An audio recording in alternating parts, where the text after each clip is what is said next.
Hey guys, Adu from Denmark here. Welcome to episode 1 of Magic Origins, the last card set we're going to have. Today the official spoiler season for Magic Origins have begun, and we have a lot of new cards I wanted to show you, including new mechanics and new Planeswalkers. So let's check it out. Let's start out by checking the new mechanics for Magic Origins. The first one is called Spell Mastery. On this card, it's a red card that's an instant and called Ravaging Blaze, and costs you 2 red mana plus X mana to cast. Ravaging Blaze deals X damage to target creature. The new mechanic is called Spell Mastery, where if there are 2 or more instants or sorcery cards in your graveyard, Ravaging Blaze also deals X damage to that creature's controller. I think Spell Mastery seems like a neat mechanic with the whole graveyard thing. My only problem is that it's just way too easy to trigger. It's like you get no effort to build around this mechanic, because you just have to cast 2 instant or sorceries, and then this goes off. It would have been neat if you had this mechanic to be like you had to have 10 or more in your graveyard or whatever, or maybe it increased for a greater effect or whatever. Yeah, I think there's too little effort, but I do like that you can build around a graveyard, mill yourself, for instance, to get these cards in your graveyard in order for this to work. If you talk about the card, this is a really nice card. I think that you can deal X damage to target creature, and if you do have these instant or sorceries in your graveyard, you also deal damage to that player's controller. It could actually be a kill card for the opponent. So I think it's a good card and a fun mechanic. Another card with the Spell Mastery on it is Fiery Impulse, which is a red instant that costs you 1 mana to cast. Fiery Impulse deals 2 damage to target creature. If there are 2 or more cards, instant or sorcery cards in your graveyard, Fiery Impulse deals 3 damage to that creature instead. You know, if this card had said player 2, that would have been so amazing that we got a lightning bolt back, but I guess that would be way too overpowered. But again, this is a red card, so I'm with the whole Spell Mastery thing, I'm not sure if this is only for the red cards, or if we also would have it in blue or whatever. But I'm really looking forward to see the other colors with this on it. But it's an okay card nonetheless. The other mechanic we're going to have in Magic Origins is a mechanic called Renowned. On this card it's called Knight of the Pilgrim's Road, and it's a human knight creature that's white and is a 3/2 for 3 mana. The Renowned mechanic goes like this. When this creature deals combat damage to a player, if it isn't renowned, put a 1/1 counter on it, and it becomes renowned. This mechanic has renowned 1, so I'm guessing that we will have different kinds of renowned, where you get more counters on it if it says 2 or 3 or whatever. For the mechanic itself, it's kind of boring, since it's kind of the same template as the monstrosity mechanic we had in Theros, where whenever there was a creature you paid its cost, it would become a monstrosity, and then something special would happen. This is kind of the same, so it's kind of boring, and I kind of expected more from the last core set, I think. But we still have to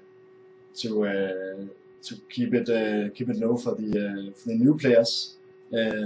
So I guess it's okay. Another thing with the Renown mechanic is that it seems that we have support cards for this mechanic. For instance, on another white card called Enshrouding Mists, where it's an instant that costs you 1 white mana, and target creature gets +1/+1 until a turn. Prevent all that damage that would be dealt to it this turn. If it's renowned, untap it. So in that case, it's okay, cool that we get a mechanic where you have support spells like this. So I guess it's okay, but yeah, it's a bit boring. But I'm looking forward to see what we will get with these type of mechanic and support for it. There are some mechanics of Magic Origins, so let's check out the Planeswalkers for Magic Origins. If you didn't know, the whole backstory with these Planeswalkers is that we see them before they turn into Planeswalkers and afterwards. So they have this transform mechanic we had in Innistrad, like with the werewolves, where they will transform if something special happens. If we check out the first one, which is the young version of Gideon, he's called Kythian, Hero of Akros, and costs you 1 mana to cast, and is a 2/1 white legendary human soldier creature. At the end of combat, if Kythian, Hero of Akros, and at least 2 other creatures attack this combat, exile Kytheon, then return him to the battlefield transformed under his owner's control. For 3 mana, he gains indestructible until end of turn. I think this is a really aggressive 2-1 for 1 mana, which really encourages you to play a lot of creatures if you want to have him transformed. And speaking of transform, let's check out his transform side, where he turns into a Gideon. So this new version of Gideon is called Gideon Battleforge, and he starts off with 3 loyalty counters. His first ability gives you 2 loyalty counters, where up to 1 type creature an opponent controls attacks Gideon Battleforge during its controller's next turn if able. His second ability gives you 1 loyalty counters to do. Until next turn, target creature gains indestructible, untap that creature. His ultimate costs you 0 loyalty counters to do. Until end of turn, Gideon Battleforge become a 4/4 human soldier creature with indestructible that's still a Planeswalker, prevent all that damage that would be dealt to him this turn. I think this version of Gideon reminds me too much of another Gideon we have, which kind of does the same thing. This doesn't do it that well, but since you can get him out on like turn 2 or 3 already, I think it's fair enough that he isn't that good.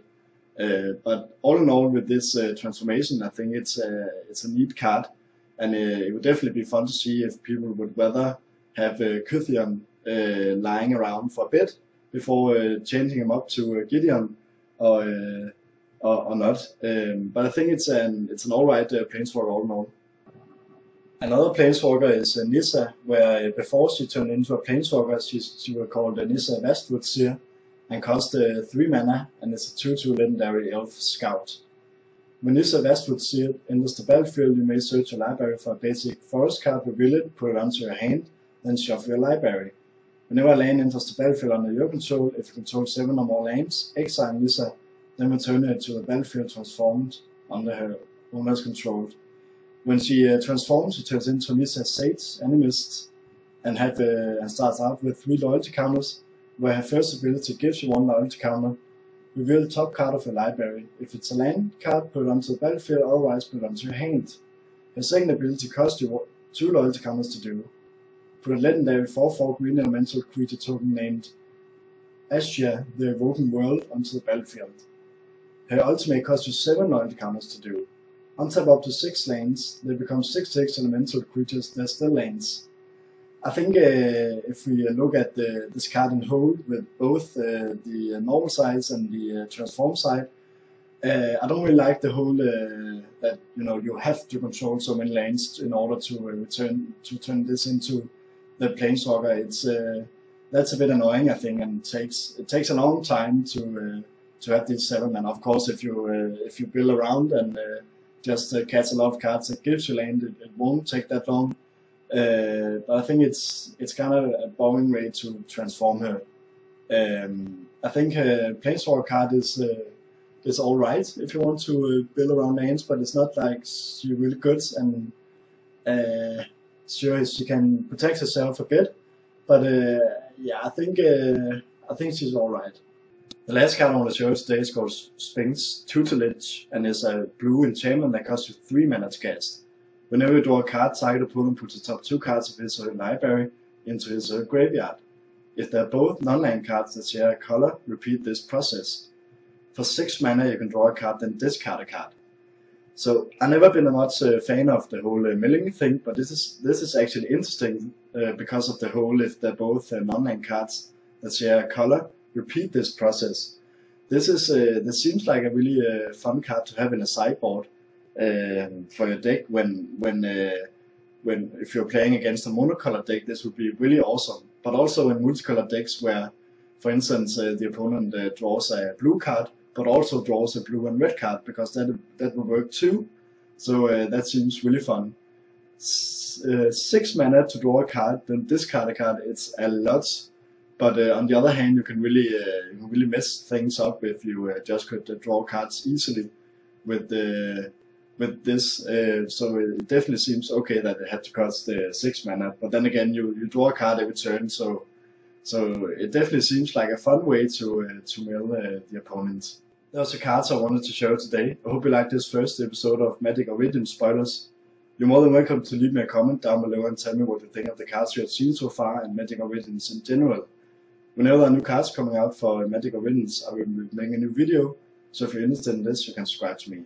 Until next time, have fun guys.